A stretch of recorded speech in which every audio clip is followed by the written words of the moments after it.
Perkenalkan, nama saya Adelia Putri Agustina Madoni dengan NIM 230810201145. Di sini saya akan menjelaskan materi mengenai manajemen kas internasional.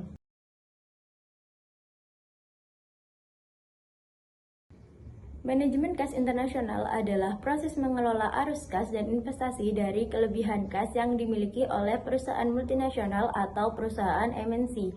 Tujuannya adalah untuk mengoptimalkan likuiditas dan memaksimalkan nilai perusahaan di tingkat global. Jadi, tidak hanya soal kas yang ada di satu negara saja, tapi juga bagaimana perusahaan mengatur kas di berbagai lokasi internasional. Lalu selanjutnya ada tujuan manajemen kas internasional. Tujuannya ada 5. Yang pertama, menjaga likuiditas global agar setiap unit bisnis di berbagai negara tetap bisa beroperasi tanpa kekurangan dana. Lalu yang kedua ada mengoptimalkan penggunaan dana supaya dana tidak menganggur dan bisa dimanfaatkan untuk investasi. Lalu yang ketiga, mengurangi resiko nilai tukar. Karena fluktuasi mata uang bisa menyebabkan kerugian, jadi kita harus minimalisir resiko nilai tukar. Lalu yang keempat ada mematuhi aturan lokal. Karena setiap negara punya peraturan berbeda soal keuangan, pajak, dan perpindahan dana. Lalu yang terakhir ada meningkatkan efisiensi dengan sistem pengelolaan kas yang berpusat dan terkontrol.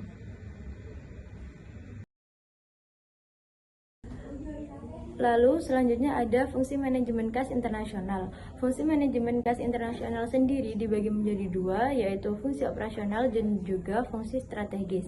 Fungsi operasionalnya adalah menjaga dana cukup di lokasi operasional, menyediakan likuiditas di tempat-tempat penting, dan juga mengatur arus kas keluar dan masuk agar tetap efisien. Jadi singkatnya, fungsi operasional ini untuk menjaga dana cukup di lokasi operasional dan juga mengatur arus kas agar tetap lancar.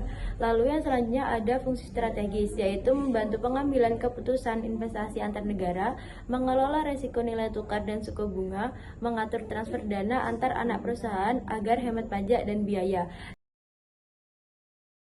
Lalu yang selanjutnya ada faktor-faktor analisis posisi keuangan.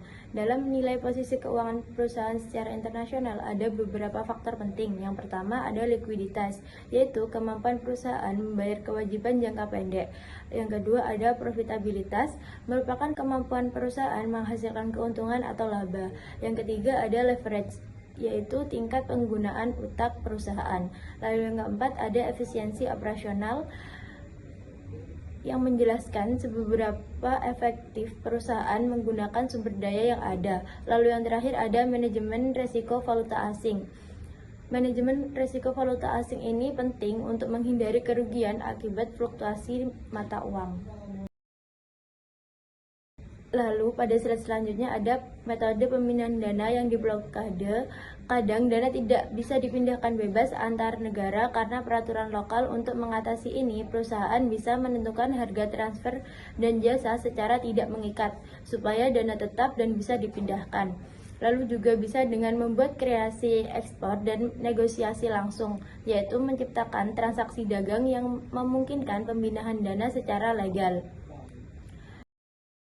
Lalu di sini ada cara mengoptimalkan arus kas. Untuk mengoptimalkan arus kas, perusahaan bisa melakukan manajemen piutang dan penagihan yang efisien, meningkatkan pendapatan dari berbagai sumber atau diversifikasi, lalu menyusun strategi harga yang kompetitif, meningkatkan pengeluaran untuk pemasaran agar pendapatan naik. Lalu yang terakhir bisa bernegosiasi dengan mitra bisnis untuk persyaratan pembayaran yang lebih menguntungkan. Lalu pada slide ini ada tantangan optimalisasi arus kas internasional. Ada beberapa tantangan besar. Yang pertama, fluktuasi nilai tukar yang bisa menyebabkan kerugian jika tidak dikelola. Lalu yang kedua, ada ketidakpastian ekonomi global seperti krisis atau perang dagang. Lalu yang terakhir, ada perbedaan regulasi. Karena aturan antar negara bisa sangat berbeda dan mempersulit pengelolaan kas. Demikian pemaparan saya mengenai manajemen kas internasional. Saya harap materi ini bisa memberikan gambaran tentang bagaimana perusahaan multinasional mengelola keuangan mereka secara global. Terima kasih atas perhatiannya. Wassalamualaikum warahmatullahi wabarakatuh.